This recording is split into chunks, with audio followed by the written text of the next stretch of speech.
Welcome to this beautiful VIP lounge at the PlayStation Theater inside the Times Square, New York extravaganza. It's crazy and snowy outside, but we're fairly warm in here.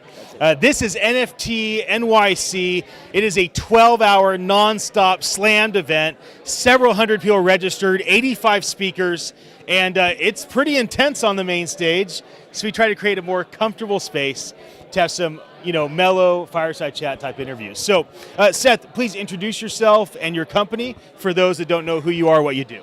Sure. So I'm Seth Feibus. I work on a project called Nifty Supply. Nifty Supply empowers artists and brands to authenticate, distribute, and monetize their work through a permissionless, non-fungible token creation platform. Great. And how did you find out about this event, and why did you come? Yeah, so actually it was pretty funny. Cameron and Jody happened to be at Crypto.NYC, where my company works out of, and they were looking to speak with someone else, but I wound up linking up with them by happenstance. And this was back when they only had maybe 18 speakers or so, and it was pretty cool that I was able to sign up for a speaker, to be a speaker so quickly. And it's just been awesome to see how it's developed so far. That's great. That's great. And so, expectations, you must have had some. I imagine some were met. Hopefully many were exceeded. Maybe some that you have hey, I'd love to see this change. Talk to me about today. What's the experience been like for you? Sure. Yeah, I think the first thing that comes to mind is just the sheer diversity of all the projects in the space. It's just amazing to see what people can do with this primitive that is the NFT.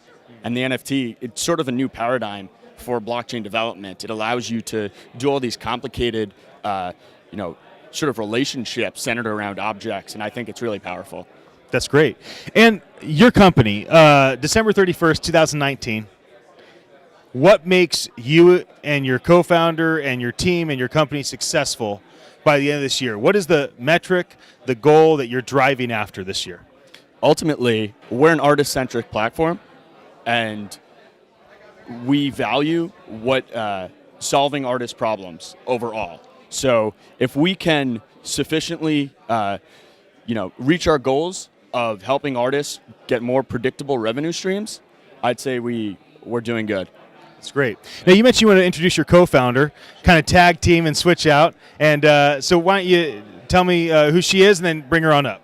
Sure. So this is Beth McCarthy. She works on... Hey, Beth, come on in. She does ecosystem development for Nifty Supply and works out of Starfish, where she leads the mechanism design lab. That's great. Okay, you can high five and tag out, and Beth, you're in.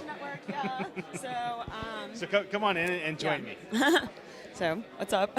So how has this been today? It's been pretty awesome. So it's really cool. In San Francisco, there's a lot more focus on the developer community. So kind of, what protocols are exciting to develop, kind of the community building around that. Whereas in New York, it's a lot more around kind of the artists themselves, like the art ecosystem itself is much more established. So what I'm really excited about is working on kind of connecting in these two forces of energy, people who are so excited to build useful protocols to solve problems, and artists who are just have a whole spectrum of perspective on these problems, and uniting them through user-centered mechanism design to do some cool stuff. Yeah, that's great. Yeah. What question should I have asked you or your co-founder that you want to answer? So maybe, he spoke about how our goal is to have artists be connected with, novel funding mechanisms and kind of ways to, be actually supported in making a living for their art. So I would love to talk a little more about how that can actually work. Using NFTs, the kind of combination of NFTs and token engineering or mechanism design. So, what we're really excited about is the fact that, NFTs have the potential to, represent a specific artwork, but also represent an idea or an initiative that can be staked into. So our kind of first step kind of on the ground is building a residency program or a fellowship program using NFTs. So what that means is having, this specific piece of art or, a piece of research or, just a unit of thought as represented by an NFT that people, are interested in making this exist. So it's staking into this piece of art, funding, a residency program that's able to grow throughout the ecosystem by, just first funding this one piece of art, and then that way the artists can be involved in defining the parameters of their own residency program. We can play around with kind of weighted voting mechanisms, such as token bonding curves, to really establish a values-driven, results-driven, ethical, like artist-centered program to like really push forward this ecosystem. And so kind of how we're referring to this is like fractional ownership, which I'm sure you talk to a lot of people about, kind of powering collective stewardship. So protecting artists, protecting their works, and protecting our values as people who want to support emerging and anti-establishment artists. So it's pretty cool. That's awesome. I love your laugh. I'm talking about NFT 2024. So I'm doing the final keynote, kind of like the hope, the projection of what could be in the next 5 years. Yeah. And I didn't want to just kind of say, this is what I think. In fact, I didn't really know anything. I'm like, NFTs, I better do some research. Totally. So what I did was I interviewed several dozen speakers today and dozens before the event, and I've kind of collected the thoughts of what people are trying to build toward, right? Nice. So NFT 2024. Give me your insights. What do you hope it will be or think it will be? Remind me of exactly how that would be defined. Well, go this way. 2024, so, yeah.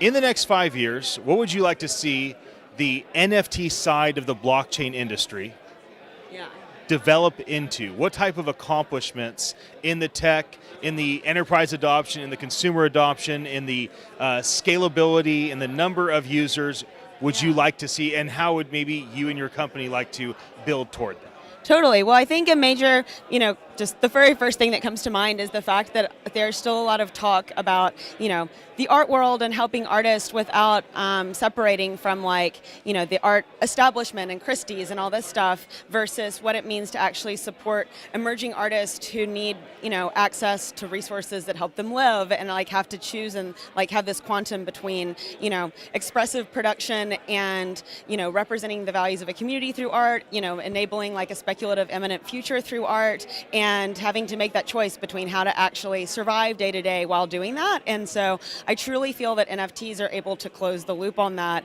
if we can figure out these clever funding mechanisms, and that we can make it possible to actually have ethical, values-based, non-corporate interest, providing these funding mechanisms. So people ask me a lot, what's the connection between tech and art? How can we close the loop with art and blockchain? And I really, from doing probably talking about 50 emerging artists and being what are the needs that you actually have as an artist? It's just that being able to connect, financial support to actually, making creative, innovative, boundary pushing work. So if it's, if we're able to even be a little part of making that happen and just pushing that discourse, I'll be really satisfied. That's so, awesome. yeah. That's awesome. Well, my last question is, if you go back 1,000 years, a queen during that time might say, we're going to build a castle.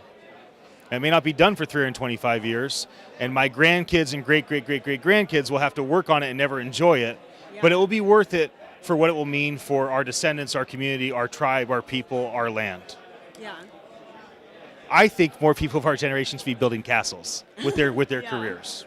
So if you are going to invest your time, energy, money, resources, if you're going to face adversity and hardship for something that you will not enjoy in this lifetime, that is too far out, what is it that you want to be a part of? And how would you kind of frame that and share that? Yeah, well, it's interesting, I guess. Being in San Francisco, it's kind of a center of a microcosm of this debate, where it's this very pressing question, that literally goes block by block as the city becomes gentrified, of how do we keep artists as part of the cultural discourse while they're artists are getting pushed out of actually being able to survive and produce, as I mentioned. And so I think that pushing back from that being it's more that is this wave of outcomes that's happening, and if we can just push back a little bit from that outcome and provide an infrastructure for generations to keep pushing back against that outcome, I think then we have a actual future that's not driven by the cultural industry stagnation, and instead is able to actually use the technologies that we're building to foster creativity and actually have, a responsible way of, supporting everyone and not just having this like bland, banal, like, passive civilization. So yeah, I would say, laying the very first foundations, with actual blocks of NFTs, to building a castle that everyone can have access to without compromising their values.